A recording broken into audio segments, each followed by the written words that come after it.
Heute ist Montag, der 22. Januar. Gestern Nachmittag war ich zum ersten Mal in meinem Leben bei einer Demo am Münchner Siegestor. Auf der großen Demo gegen rechts, organisiert vom Bündnis München ist bunt. Gerne möchte ich euch von diesem Erlebnis erzählen und erklären, warum diese Teilnahme bei mir einen eher faden Beigeschmack hinterlassen hat. Daher herzlich willkommen bei dieser Sonderausgabe von Ulf Hannemann, Mastering Midlife Crisis.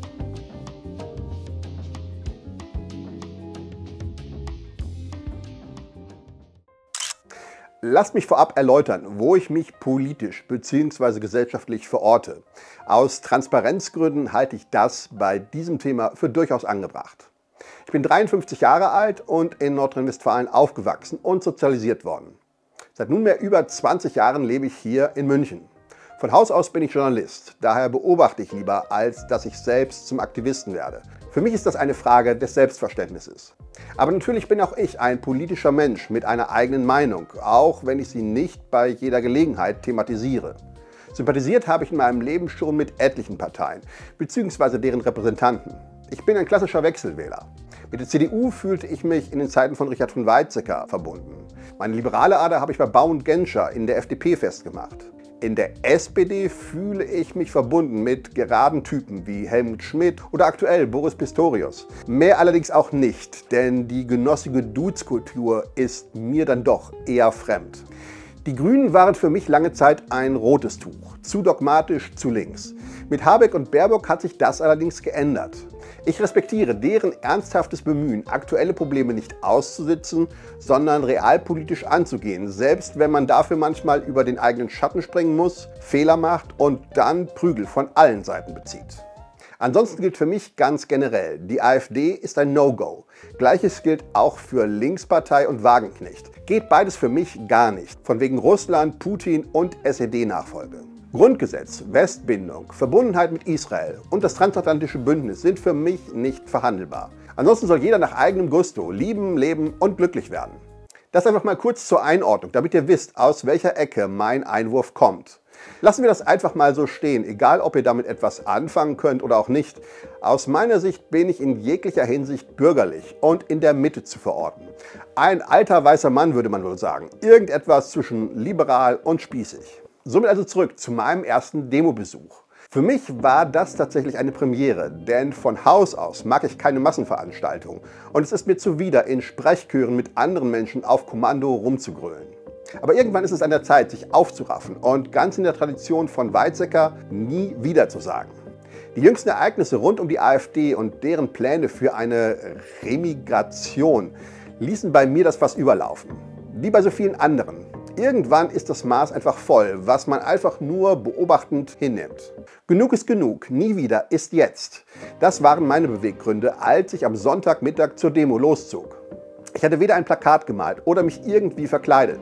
Mein Anliegen war es, einfach durch Präsenz meiner Meinung Ausdruck zu verleihen.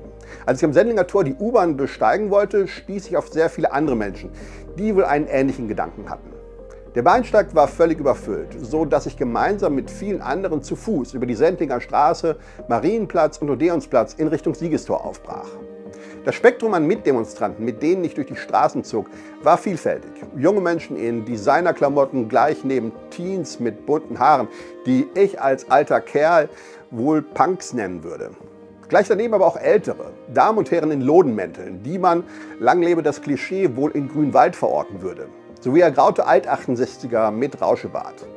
Mittendrin auch etliche Familien mit Kindern. In der Tat eine sehr bunte Mischung.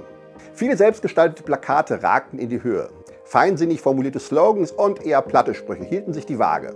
Aber egal, alle einte der Gedanke, keine Chance für rechts, keine Chance für Höcke und seine schlimmen Kumpanen. Die bürgerliche Mitte macht das nicht mit.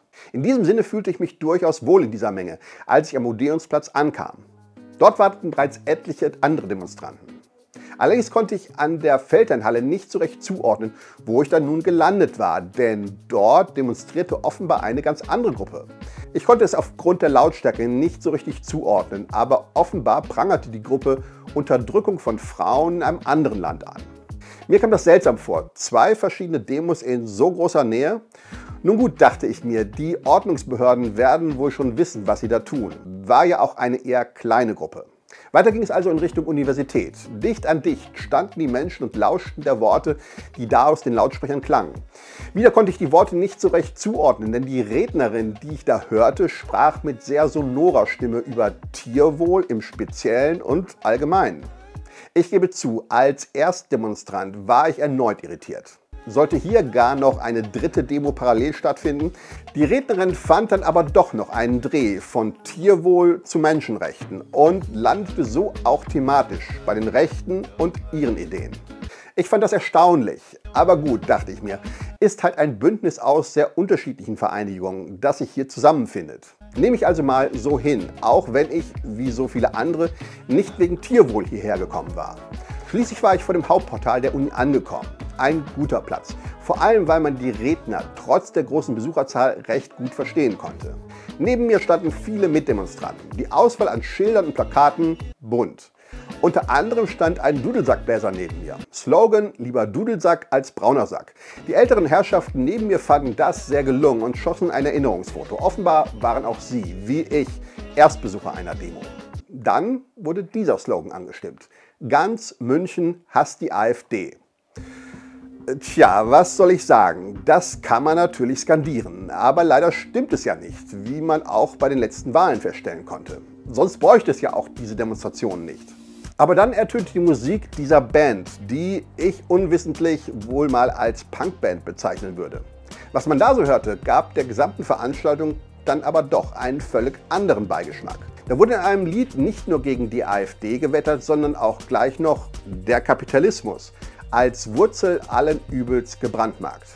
Weiter noch echauffierte man sich wenig später auch über die Ampelkoalition und deren rechte Flüchtlingspolitik und forderte Demonstranten schließlich auf, der Ampel den Mittelfinger zu zeigen.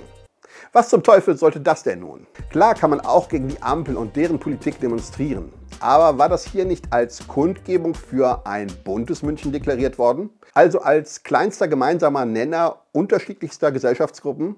Die verstörenden Aussagen aus den Lautsprechern erhielten Applaus, gemäßigten Applaus, aber einige konnten sich damit wohl identifizieren.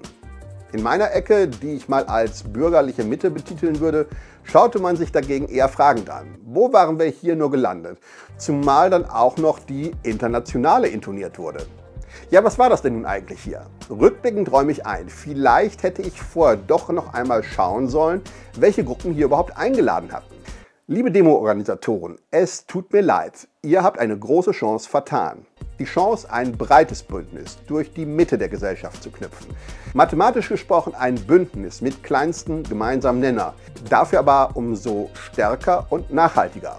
Aber nein, ihr habt lieber linke Kampfparolen rausgeholt und gegen Kapitalismus und dann auch noch gegen die Ampel gewettert. Also ausgerechnet die Koalition, die noch am ehesten eine Brandmauer gegen die AfD darstellt. Merkt ihr, was da bei euch falsch läuft? Am Ende habt ihr euch gerühmt, 250.000 Menschen auf die Straße gebracht zu haben. Lassen wir diese Zahl mal so dahingestellt. Fakt ist, so einige Demonstranten, die nicht zu euren direkten Sympathisanten zählen und trotzdem mit bester Absicht zum Siegestor gekommen waren, fühlten sich am Ende vor einen fremden Karren gespannt. Und das ist mies. Einem wichtigen Anliegen habt ihr so einen Bärendienst erwiesen. Denn nochmal werden sich viele Menschen in dieser Form nicht instrumentalisieren lassen. Und wie die AfD das einordnet, wollen wir lieber erst gar nicht thematisieren. Man kann es bereits in einigen Kommentaren nachlesen. Schade, ihr habt eine wirklich große Chance verspielt. Fun Fact Nummer 1. In der TV-Berichterstattung kommen etliche Demonstranten zu Wort, die davon beseelt sind, wie viele Menschen doch auf der Straße waren und dass die Demo vorab abgebrochen werden musste. Ich frage mich, hat denn keiner so genau hingehört, welch linksradikaler Geist da aus den Lautsprechern angestimmt wurde? Oder heiligt die große Zahl an Teilnehmern alle Mittel und Wege? Fun Fact Nummer 2. Die von mir geschätzte Katharina Schulze, Fraktionsvorsitzende der Grünen im Bayerischen Landtag, feiert bei Facebook den großen Erfolg der Demo. Liebe Frau Schulze, bei dieser Demo wurde sehr konkret gegen die Grünen und ihre Politik gewettert. Bemerken Sie das Problem? Zugegeben, ich bin nun ziemlich ratlos, was ich von all dem halten soll. Ob ich nochmal eine Demo besuchen werde? Ich weiß es nicht. Fürs Erste habe ich genug. Und ich weiß, dass es anderen recht ähnlich geht.